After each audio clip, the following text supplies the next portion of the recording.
আল্লাহর রাস্তায় দান করে তাদের ফজিলতের ক্ষেত্রে আল্লাহ পবিত্র কোরআনে সূরা বাকারায় 3 নম্বর পারার 3 নম্বর পৃষ্ঠায় আরেকটি কথা বলেছেন, মাসালুল লাযীনা ইউনফিকুনা আমওয়ালাহুম ফি সাবিলিল্লাহ, যারা নিজেদের টাকা আল্লাহর রাস্তায় খরচ করে 1 টাকা, তাদের উদাহরণ কামাসালি হাব্বাতিন, একটা চারার মতো, একটা দানার মতো। একটা দানা যখন আমি মাটির নিচে দেই সেখান থেকে একটা শীষ বের হয়, আবার ওই শীষ মোটা হয়ে সেখান থেকে 7টা ডাল বের হয়। প্রত্যেকটা ডালে যদি 100টা করে দানা থাকে, ফল থাকে, তাহলে 700টা ফল হয়। আল্লাহ তাআলা এখান থেকে বোঝাতে চাচ্ছেন যে ব্যক্তি আল্লাহর রাস্তায় 1 টাকা দান করবে, আল্লাহ 10 গুণ থেকে 700 গুণ পর্যন্ত তার সওয়াব আমল নামায় দেখে দিবেন এবং তার সম্পদের মধ্যে 700 গুণ বরকত আল্লাহ তাআলা ঢেলে দিবেন। বলেন সুবহানাল্লাহ। আবার 23 নম্বর পারায় আছে সূরা জুমারে, ইন্নামা ইউওয়াফাস সাবিরুনা আজরাহুম, যারা ধৈর্যশীল মানে যারা টাকা দান করার পর অস্থির হয় না। অনেকে আছে এতগুলো টাকা যাকাত দিলাম, তার মনে পেরেশানি, অস্থির হয়ে যায়। এতগুলো টাকার কুরবানি দিলাম, সে ব্রেন স্ট্রোক করে, হার্ট স্ট্রোক করে। তো আল্লাহ বলেন যারা সবর করে, দান করার পর সবর করে, আল্লাহ তাআলা এই সবরকারীদের প্রতিদান ইউওয়াফা পরিপূর্ণ করে দেন। আবার আয়াতের শেষ অংশে বলেন ইউরযাকুনা বিগাইরি হিসাব, আল্লাহ বেহিসাব অগণিত প্রতিদান আল্লাহ তাআলা তাদের আমলনামায় দান করেন। আসলে যারা দান করে, যারা মানুষকে খাওয়ায়, মানুষকে খাওয়ানোর একটা তৃপ্তি আছে, মানুষকে দান করার একটা আনন্দ আছে। যারা দান করে তারা বুঝতে পারে মানুষকে দান করা, মানুষ আল্লাহর রাস্তায় খরচ করার একটা আনন্দ আছে। কিন্তু যারা দান করে না, এই তৃপ্তি তো তারা পায় না, বরং অভাবের আতঙ্কে তাদের বুকটা ভরে থাকে। মনে করে এই দান করলে তো আমি ফকির হয়ে যাচ্ছি, দান করলে তো আমি শেষ হয়ে যাচ্ছি। অথচ আল্লাহর রাস্তায় সে 1 টাকা দান করে না, কিন্তু আল্লাহ তাআলা তার থেকে ঠিকই লাখ টাকা বের করে নেন। চিকিৎসার মাধ্যমে হোক, আদা কোর্ট কাচারিতে হোক, বা অন্য কোনো চোর ডাকাতের মাধ্যমে হোক, আল্লাহ এটা কি করে নেন? বের করে নেন। এই জন্য আল্লাহ তাআলা দানের ফজিলতের অনেক আয়াত নাজিল করেছেন। ফজিলতের এই আয়াত আল্লাহ তাআলা আমাদেরকে এজন্য বলেছেন যাতে করে আমরা আল্লাহর রাস্তায় দান করি, আল্লাহকে ঋণ দেই। এবার আসুন, আল্লাহ তাআলা পবিত্র কোরআনে যাকাতের কথা বলেছেন। একটা হলো বাধ্যতামূলক দান, আর একটা হলো এমনি দান। আপনি দরজায় একজন গরিব মানুষকে 10 টাকা দিলেন, এটা কিন্তু বাধ্যতামূলক না, এটা এমনি সদকা, যে আপনি দান করলেন, আপনার বিপদ দূর হয়ে গেল।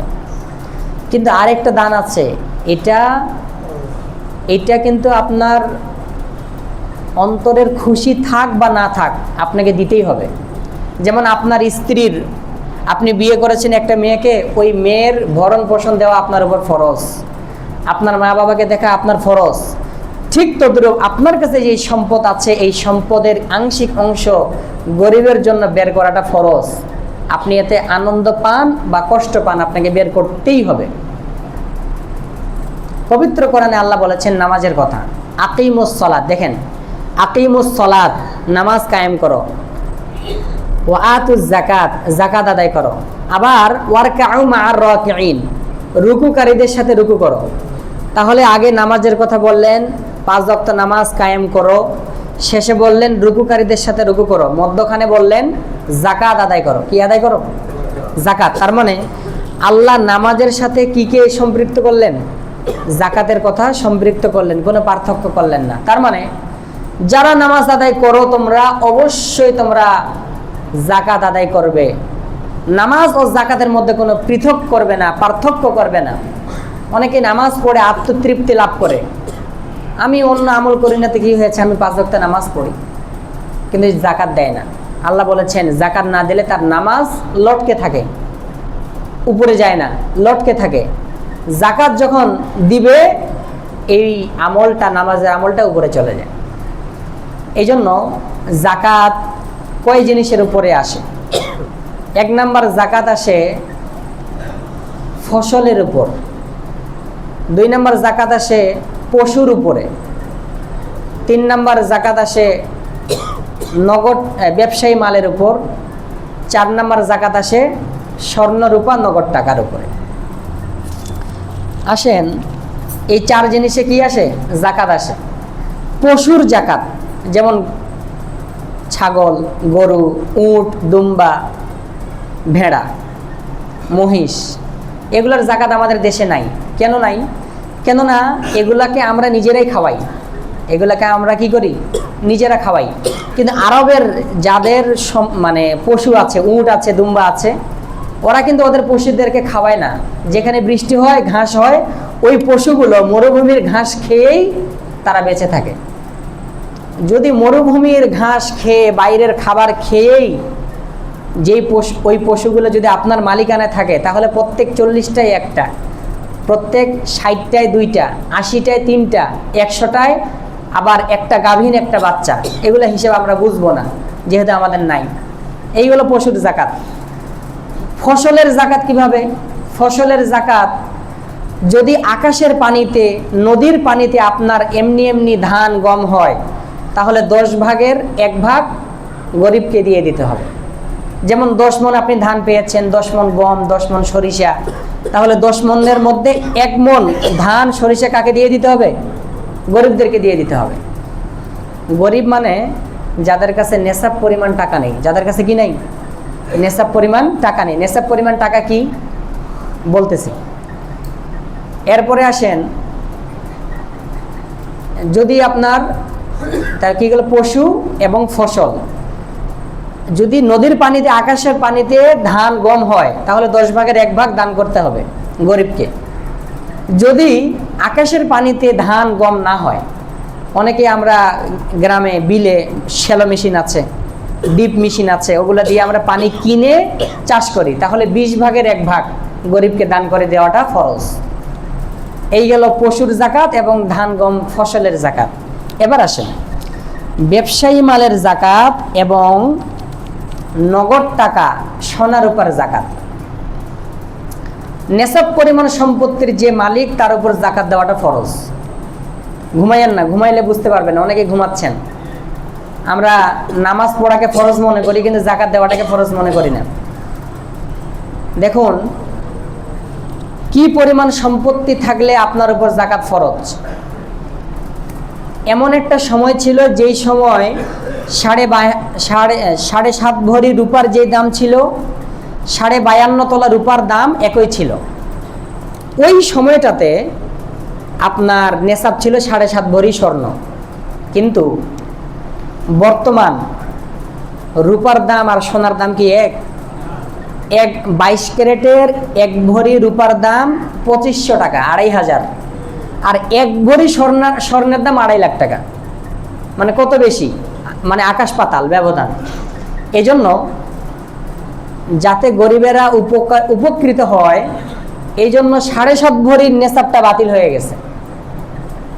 টাকার সঙ্গে 7.5 ভরির নেশাবটা কি হয়ে গেছে? বাতিল হয়ে গেছে। এখন মূল নেশাব হচ্ছে 52.5 তোলা রূপার সমপরিমাণ টাকা যার কাছে থাকবে, 52.5 তোলা রূপার সমপরিমাণ ব্যবসায়ী মাল যার কাছে থাকবে, অথবা 52.5 তোলা রূপার সমপরিমাণ সোনা, রূপা, টাকা, ব্যবসায়ী মাল লিকুইড, মানে মিক্স করে যদি 52.5 তোলা রূপার সমপরিমাণ সম্পদ তার কাছে থাকে, তার উপরে ছেলে হোক মেয়ে হোক, তার উপরে জাকাত কি ফরজ। এবার আসেন স্বর্ণের নেশাব। কার কার উপর স্বর্ণ মানে জাকাত ফরজ? আগে নেশাবটা বুঝে নেন। কোনো মহিলার কাছে ব্যবহৃত স্বর্ণ আছে? কি আছে? হাতের বালা, কানের ঝুমকা, গলার হার, মাথার টিকলি, পায়ের নুপুর, শুধু সোনা আছে। মহিলার কাছে টাকা নাই, রূপাও নাই, ব্যবসায়ী মালও নাই। কোনো মহিলার কাছে 2 রতি, 3 রতি, 1 ভরি, 2 ভরি স্বর্ণ আছে। শুধু যদি স্বর্ণ থাকে 7.5 ভরির কম, তাহলে তার উপর জাকাত নাই। তার উপর কি নাই? জাকাত নাই। কিন্তু কোনো মহিলার কাছে ব্যবহৃত স্বর্ণ আছে, আবার কিছু আলমারিতে আছে, কিছু দোকানে আছে, কিছু ব্যাংকে আছে, শুধু স্বর্ণ আছে, বুঝে নিয়েন।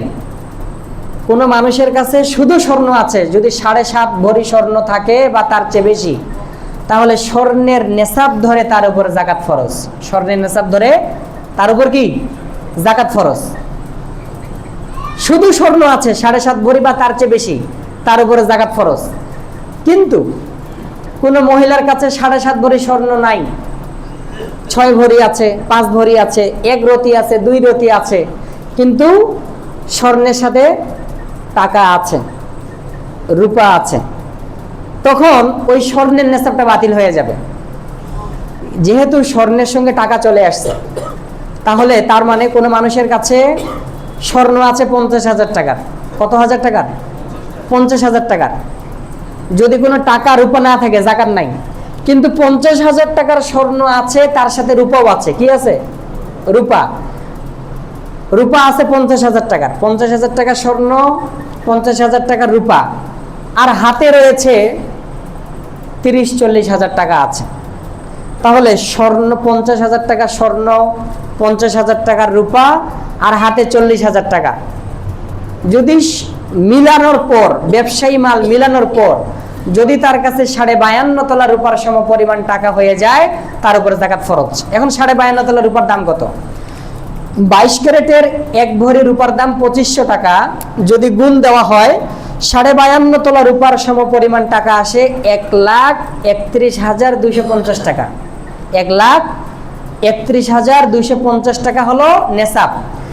যার কাছে, যেই মহিলার কাছে বা যেই পুরুষের কাছে 1,31,250 টাকার সম্পত্তি আছে, মনে করেন সোনা, রূপা, টাকা, ব্যবসায়ী মাল মিলায় 1,31,250 টাকার সম্পত্তি মিলে গেল, তাহলে তার উপরে যাকাত ফরজ। তার উপরে কি যাকাত ফরজ? বুঝলাম তো? আমরা বুঝতে পারছি? আপনারা বুঝছেন কিনা আমি বুঝতেছি না। বুঝতে পারছেন? মানে টাকা পয়সা রূপা নাই, শুধু স্বর্ণ আছে, যদি 7.5 ভরি থাকে যাকাত ফরজ, আর যদি 7.5 ভরির কম থাকে যাকাত নাই। কিন্তু 7.5 ভরির কমের সাথে স্বর্ণের সাথে রূপা আছে, টাকা আছে, ব্যবসায়ী মাল আছে, যদি এটা 1,31,250 টাকায় মিলে যায়, তাহলে তার উপর যাকাত ফরজ। এবার আসেন কিছু মাসালা বলি, 5-10টা মাসালা বলে শেষ করে দিচ্ছি। আমাদের অনেকে সরকারি চাকরি করে, সরকার বাধ্যতামূলক কিছু প্রভিডেন্ট ফান্ড রেখে দেয়। শুনেন, মনোযোগ দিয়ে শুনেন। যারা ঘুম আসে একটু দাঁড়ান ভাই, যাদের ঘুম আসে একটু দাঁড়াই যান। আল্লাহ আপনাকে ধনী করতে পারে, তো আপনি তো ধনী হতে পারেন। অনেকে হচ্ছে না না আমার তো এত টাকা নাই, আমি ধনী না, আমি ঘুমাই।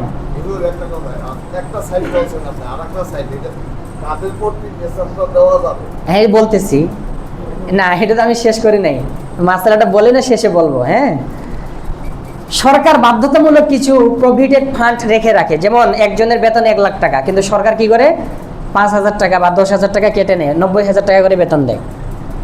প্রভিডেন্ট ফান্ড সরকার যেটা কেটে রাখে, এটার উপরে যাকাত নাই। যখন আপনি 50 বছর পর পাবেন, তখন ওইটার উপরে যাকাত আসবে। কিন্তু সরকার আপনাকে দেয় 90,000, 10,000 টাকা কেটে রাখে, আপনি সরকারের ওই জমানো টাকার সাথে আরো কিছু টাকা জমা রাখলেন, তাহলে ওই টাকার উপরে যাকাত আসবে যেটা জমা রাখতেছেন। এরপরে আসেন, আমরা দোকান ভাড়া বা বাড়ি ভাড়ার জামানতের টাকা নেই। ভাই আপনার দোকানটা আমি নিলাম, 10 লাখ টাকা আপনাকে দিলাম, যখন আমি দোকান ছেড়ে দিব তখন 10 লাখ টাকা আপনি আমাকে কি করবেন? ব্যাক করবেন। এখন এই টাকার যাকাত কে আদায় করবে? যেমন আমি ভাড়াটিয়া, আপনার দোকান নিলাম, যে ভাই আপনাকে আমি 10 লাখ টাকা দিলাম, আপনার দোকানটা আমাকে দেন।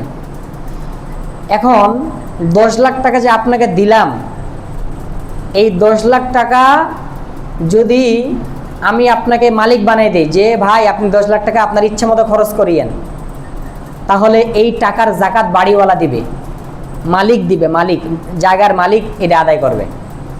আর যদি এই টাকাটা জামানত থাকে, যদি বাড়ির মালিক, দোকানের মালিক এইটা যদি ব্যাংকে রেখে দেয়, নিজে খরচ না করে, তাহলে আমি যে ভাড়াটি আপনাকে 10 লাখ দিলাম, ওই 10 লাখের যাকাতের টাকা আমাকে দিতে হবে, ভাড়াটিকে দিতে হবে। বুঝতে পারছেন? এবার আসেন, মনে করেন বছরের শুরুতে কোনো মানুষের কাছে নেশাব পরিমাণ টাকা আছে। নেশাব পরিমাণ টাকা মানে 1,31,250 টাকার সোনা রূপা ব্যবসায়ী মাল টাকা তার কাছে আছে। এখন ব্যবসা করতে করতে বছরের শেষে মনে করেন গত রমজানের 1 তারিখে আপনার কাছে 1 লাখ টাকার মালিক ছিলেন, তখন 1 লাখ টাকা নেশাব ছিল। এই বছরে আপনি ব্যবসা করে আপনি 10 লাখ টাকার মালিক হইলেন, তাহলে আপনাকে 10 লাখ টাকার যাকাত আদায় করতে হবে। 10 লাখ টাকার কি করতে হবে? অথবা মনে করেন গত বছরে আপনি 20 লাখ টাকার মালিক ছিলেন, কয় লাখ টাকার? এখন আপনি এটা মানুষকে বাকি দিয়ে খাওয়াইতে খাওয়াইতে আপনার 20 লাখ টাকা থেকে এখন আছে এই বছরের রমজানের 1 তারিখে আপনার কাছে 2 লাখ টাকা আছে, কয় লাখ টাকা? তাহলে ওই 20 লাখের যাকাত নেই। যেদিন আপনার উপর যাকাত ফরজ 2 লাখ টাকা আছে, ওই 2 লাখ টাকার যাকাত আদায় করতে হবে। এরপরে আসেন, কারো কাছে ব্যবহৃত স্বর্ণ আছে, কোন মহিলার কাছে ব্যবহৃত স্বর্ণ, আমি বললাম মহিলার কাছে টাকা নাই রূপা নাই, শুধু স্বর্ণ আছে, যদি 7.5 ভরির কম থাকে তার উপরে যাকাত নাই। তার উপরে কি নাই? যাকাত নাই।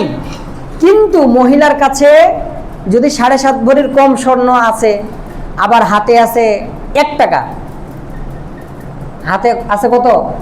1 টাকাও যদি থাকে, তাহলে ওই স্বর্ণ 1 টাকা রূপা মিলানোর পর যদি 1,31,250 টাকা সম্পত্তি হয়, তাহলে তার ওই মহিলার উপর কি যাকাত ফরজ।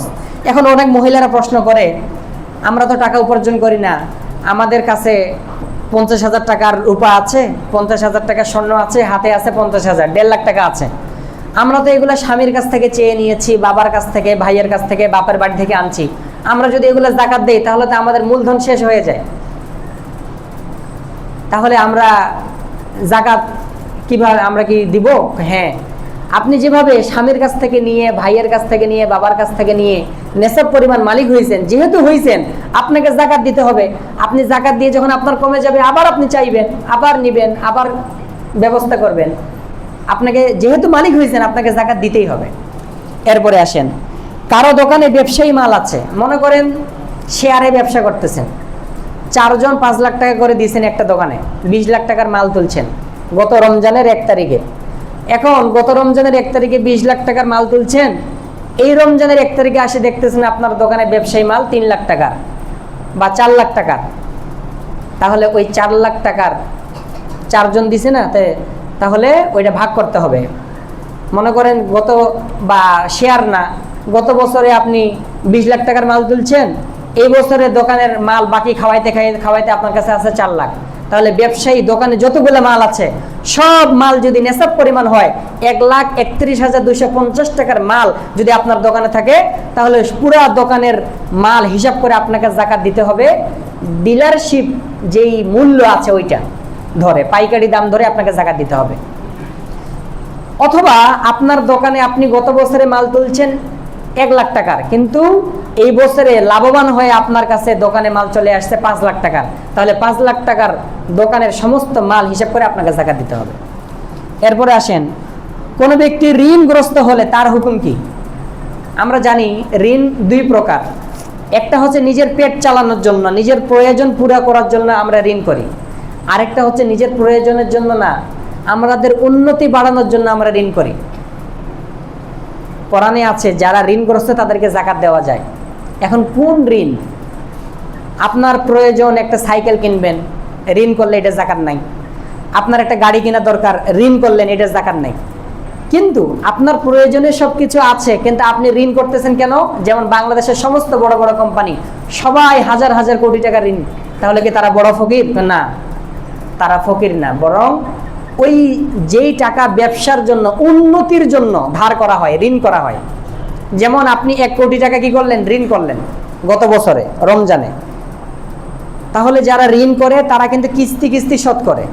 তাহলে গত বছরে আপনি 1 কোটি টাকা ঋণ করলেন, এই বছরে রমজানে আপনি 20 লাখ টাকা শোধ করবেন, তাহলে 20 লাখ টাকা এই বছরে যেটা শোধ করবেন সেটা বাদ দিয়ে যে 80 লাখ টাকা থাকে, ওই ঋণ থাকলেও, ঋণ করছেন মানে কি আপনার ঋণ টাকা না থাক, মাল তো আছে, ওই 80 লাখ টাকার মাল, 80 লাখ টাকার ঋণের যাকাত আপনাকে আদায় করতে হবে। এরপরে আসেন, কারো বাড়ি আছে, নিজের বাড়ি, যেমন আপনার একটা বাড়ি আছে, এই বাড়ির উপর যাকাত নাই। বাড়ি থেকে যে ভাড়া পান, ওই ভাড়াটা যদি বছর শেষে নেশাব পরিমাণ হয়, ওইটার উপর যাকাত আছে।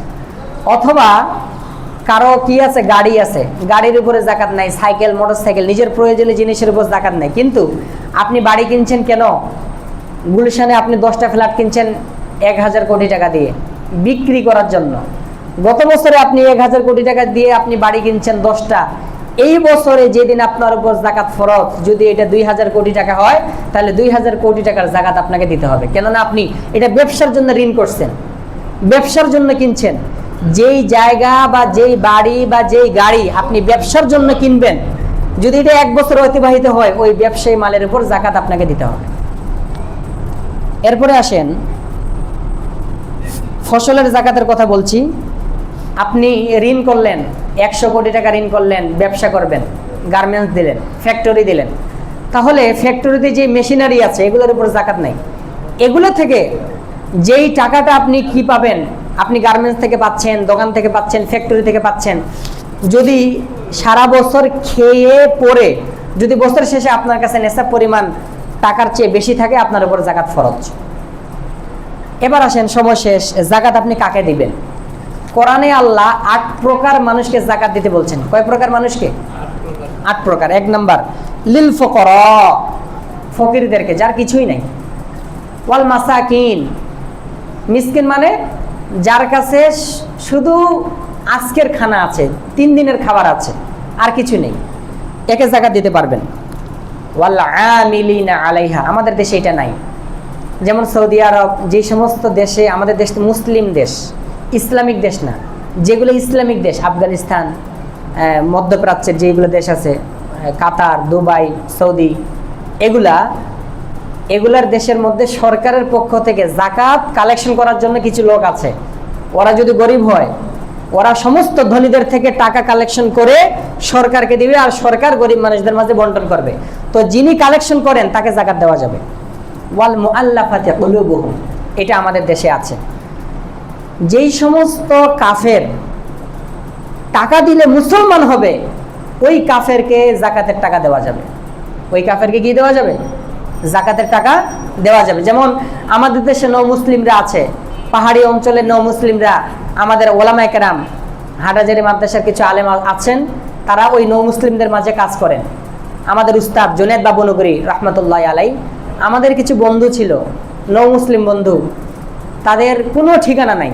তা আমাদের উস্তাদ জুনায়েদ বাবু নগরী ওই ধনী মানুষের যে যাকাতের টাকা পাইছিলেন, ওইখান থেকে 4টা পাহাড় কিনে আমাদের নও মুসলিম ছাত্রদেরকে ওইখানে থাকার ব্যবস্থা করে দিয়েছে। সুবহানাল্লাহ। তাহলে যেই সমস্ত নও মুসলিম নেশাব পরিমাণ সম্পদের মালিক নয়, তাদেরকে আপনি যাকাতের টাকা দিতে পারবেন।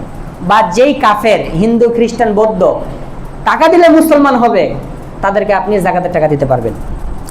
অফির রিকাব, গোলামবাদীর মাসলা আমাদের দেশে নাই, এটা আমরা বুঝবো না। ওয়াল গারিমিন, ঋণগ্রস্ত ব্যক্তি, যেমন চট্টগ্রাম থেকে কোনো মানুষ ঢাকায় আসে, তার ডাকাতে চোরেরা তার টাকা চুরি করে নিয়ে গেছে, এখন সে ফকির, তাকে আপনি যাকাতের টাকা দিতে পারবেন। কিন্তু আবার যে তার ব্যবসার জন্য, উন্নতির জন্য, যেমন এসসালাম গ্রুপ, যমুনা গ্রুপ, এরপরে বড় বড় কোম্পানি আছে, এরা তো 1000 কোটি টাকা ঋণ করে, এদেরকে যাকাতের টাকা জীবন, বরং এদের উপর যাকাত ফরজ। ওয়াফি সাবিলিল্লাহ, যারা আল্লাহর রাস্তায় সময় অতিবাহিত করে। এ ভাই হেলান দিয়ে ঘুমাইয়েন না, উজু ভাঙে গেছে, হেলান দিয়ে ঘুমাইলে উজু ভাঙে যাবে। এরপরে যারা আল্লাহর রাস্তায় থাকে, যেমন আল্লাহর রাস্তায় মুজাহিদ, আল্লাহর রাস্তায় যুদ্ধ করে, আফগানিস্তানের মুজাহিদ, ফিলিস্তিন, হামাস, এদেরকে যাকাতের টাকা এরা হকদার। অথবা যারা আল্লাহর রাস্তায় থাকে, মুসাফির, কোরআন হাদিস শিখে, এদেরকে আপনি কি দিতে পারবেন? যাকাতের টাকা। তাহলে এই 8 প্রকার মানুষকে আপনি যাকাতের টাকা দিতে পারবেন। এখন এই 8 প্রকারের মধ্যে আল্লাহ তাআলা অগ্রাধিকার দিয়েছেন কাকে? সূরা বাকারায় আল্লাহ বলেছেন, লিল ফুকারাইল্লাযীনা উহসিরু ফি সাবিলিল্লাহি লা ইস্তাতিউনা দারবান ফিল আরদি, যারা আল্লাহর রাস্তায় থাকার কারণে দুনিয়াতে ভ্রমণ করতে পারে না, টাকা উপার্জন করতে পারে না, শুধু আল্লাহর রাস্তায় কোরআন হাদিস নিয়ে পড়ে থাকে, বা আল্লাহর দ্বীন দেশে কায়েম হওয়ার জন্য জিহাদের ময়দানে তারা আবদ্ধ হয়ে থাকে, তাদেরকে আল্লাহ যাকাতের টাকা দিতে বলেছেন। সুতরাং বাংলাদেশের যত কওমি মাদ্রাসা আছে, আমাদের কওমি মাদ্রাসা ধনীরাও পড়ে, গরিবরা পড়ে, কিন্তু গরিবদের একটা রেজিস্টার খাতা আছে, ওইখানে যাকাতের টাকা যারা দেয় ওই টাকা শুধু তাদের খাতেই ব্যয় করা হয়, তাদের খাবারের জন্য, পোশাকের জন্য, বইপত্রের জন্য। সুতরাং এই যাকাতের টাকা কওমি মাদ্রাসার ছাত্ররা কি পাবে? এরা হকদার।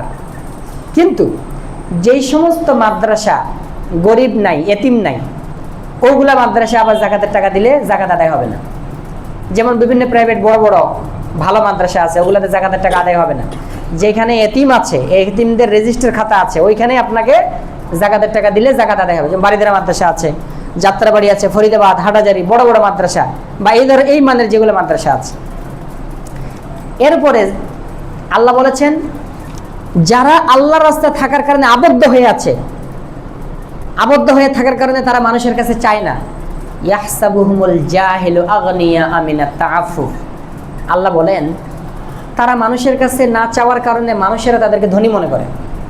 আমাদের বাংলাদেশের অধিকাংশ ইমামরা যাকাতের বয়ান করে, কুরবানির বয়ান করে, কিন্তু এই ইমাম, মুয়াজ্জিন, খাদেমরা কুরবানি দিতে পারে না, যাকাত আদায় করতে পারে না। ঠিক কিনা? আমরা কিন্তু আপনাদের কাছে চাই না। অনেক ইমামরা আছে 6,000, 7,000, 8,000 বেতন, কুরবানি দিতে পারে না, এরা আপনার কাছে চায় না। আল্লাহ বলেছেন, তারিফুহুম বিসিমাহুম, তাদের মুখের অবস্থা দেখে তোমরা বুঝতে পারবে তারা যাকাতের হকদার, কিন্তু তারা লা ইয়াসালুনান নাসা ইলহাফা, তারা নাছোড়বান্দা হয়ে তোমাদের কাছে চায় না। ভাই দেন দেন, দিতেই হবে, এভাবে চায় না, চাই না। কিন্তু তোমরা তাদেরকে খুঁজে খুঁজে তাদেরকে কি করবা? যাকাতের টাকা আদায় করবা, তাদের পাশে তোমরা দাঁড়াবা, তাদের খোঁজ খবর নিবা। অনেক মানুষ আছে, গরিব মানুষ, তারা কি, তাদের মনটা বড়, তাদের যখন কথা বলে তাদের ঠোঁট শুকনা থাকে, দেখেই বুঝে যে মানুষটা ক্ষুধার্ত, দেখেই বুঝে যে তার বাড়ির মানুষেরা কষ্টে আছে। আমরা কি করি? যারা চায় যাকাতের শাড়ি নিয়ে আসি, কাপড় নিয়ে আসি, লাইন ধরে যাকাতের দেখায় যে আমি যাকাতের দিচ্ছি। কিন্তু আল্লাহ বলেছেন, যারা চায় না তোমরা তাদের সবাইকে তো দিবা, কিন্তু যারা চায় না তোমরা তাদেরকে অগ্রাধিকার দিবা, বরং তাদেরকে দিবা। শেষ আয়াত বলে দিচ্ছি, যারা যাকাত আদায় করে না, কৃপণতা করে, আল্লাহ রাসূল সাল্লাল্লাহু আলাইহি ওয়াসাল্লাম বলেছেন, লা ইয়াদখুলুল জান্নাতা খিববুন, যারা চাটুকারিতা করে। চাটুকারিতা মানে, গত বছরে আপনার কাছে নেশাব পরিমাণ টাকা ছিল মনে করেন 2 লাখ, এই বছরের রমজানের শুরুতে আপনার উপর যাকাত ফরজ। এখন সে কি করে? যেই দিন যাকাত ফরজ তার আগের দিন ওই টাকা সে মেয়েদেরকে দিয়ে দেয়, ছেলেদেরকে দিয়ে দেয়। তখন মনে হয় না, আমি তো আর টাকা নাই, আমার কাছে কি নাই, আমার টাকার মালিক আমার ছেলেরা, আমার মেয়েরা। এই চাটুকারী জান্নাতে যাবে না। ওয়ালা বাখিলুন, কৃপণ জান্নাতে যাবে না। ওয়ালা মান্নানুন, যারা খোটা দিয়ে কথা বলে তারা জান্নাতে যাবে না। এবং আল্লাহ বলেছেন, ইয়াউমা ইউহমা আলাইহা ফি নারি জাহান্নামা, যারা কৃপণতা করে আল্লাহর রাস্তায় যাকাত দেয় না, গরিবদেরকে দেয় না, তাদেরকে আল্লাহ লোহার ইস্পাত তামা আগুনে গরম করে ওটাকে লাল করবেন। লাল করে জিবাহুহুম ওয়া জুনুবুহুম ওয়া যুহুরুহুম, ওই লোহার আগুনের ইস্পাত লাল করে তাদের কপালে দাগ দিবে। এভাবে যদি একটা লোহা আমি গরম করে লাল করে আপনার কপালে দাগ দেই, আপনার কপালের এই চামড়া থাকবে না উঠে আসবে? আল্লাহ কপালের কথা কেন বললেন? এই ডান কাঁধ আর বাম কাঁধের কথা কেন বললেন? পিঠের কথা কেন বললেন? কেননা অনেক ধনীরা যারা যাকাত আদায় করে না, তারা যখন গরিব মানুষ যারা যাকাতের হকদার, যখন তাদেরকে দেখে তখন তাদের, আমরা বিরক্তির একটা ভাব আছে না, এমন একটা করে না, কপালটা জড়ো করে ফেলে, চোখের পাপড়ি আর কপালের চামড়া জড়ো করে ফেলে, বিরক্তির ভাব দেখে মনে টাকা চেয়ে আসছে। এই চিন্তা করার কারণে আল্লাহ ওই সম্পদকে লোহা বানায় আগুনে গরম করে তাদের কপালে দাগ দিবে।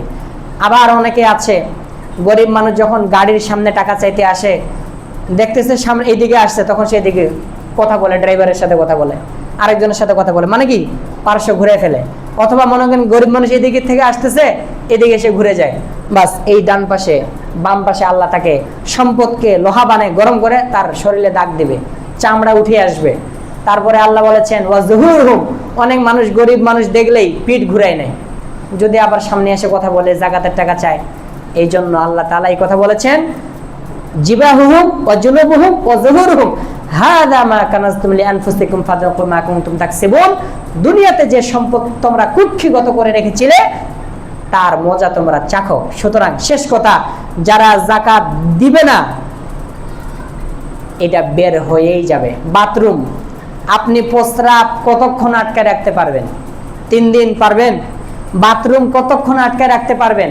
1 দিন, 2 দিন, 3 দিন, 1 সপ্তাহ আটকে রাখতে পারবেন? তারপরে আর আটকে রাখতে পারবেন? এটা বের হয়ে যাবে, থাকবে না, আপনার শরীর নাপাক হয়ে যাবে। সুতরাং জাকাতের টাকা এমন, যদি কেউ কুক্ষিগত করে রাখে, গরিবের হক আদায় না করে, সুতরাং এই জাকাতের টাকা বাথরুম হয়ে ডাক্তারের কাছে চলে যাবে, প্রস্রাব হয়ে আদালতে চলে যাবে, এবং নাপাক হয়ে চোর ডাকাতের কাছে চলে যাবে। ঠিক কিনা? এই জন্য আমরা জাকাত আদায় করব। সর্বশেষ কথা, ফিতরা। ফিতরা সবচেয়ে বেশি খেজুরের, কিসমিসের ফিতরা হচ্ছে 800-র উপরে। আমরা জনপ্রতি 800, যারা ধনী এভাবে আদায় করব। আর সর্বনিম্ন ফিতরা হলো 110 টাকা। 110 টাকা? 110 টাকা ফিতরা। আমরা ধনীরাও 110 টাকা আদায় করি, গরিবরাও আদায় করি না। আপনি ধনী, আপনার ছেলে কথা সরকারি স্কুলে পড়ান না, পড়াচ্ছেন ইংলিশ মিডিয়ামে, রেসিডেন্সিয়াল স্কুল অ্যান্ড কলেজে পড়াচ্ছেন, মাইলস্টোনে পড়াচ্ছেন, জাকাতের ক্ষেত্রে, ফেতরার ক্ষেত্রে আপনি 110 টাকা দিবেন কেন? আপনি 1000 টাকা করে ফেতরা দেন, আপনি 1200 করে ফেতরা দেন। যারা সরকারি স্কুলে পড়ায় বাচ্চাদেরকে, ওরা ফেতরা দিবে 110 টাকা করে। আল্লাহ তাআলা আমাদের সকলকে বুঝে আমল করার তৌফিক দান করুন।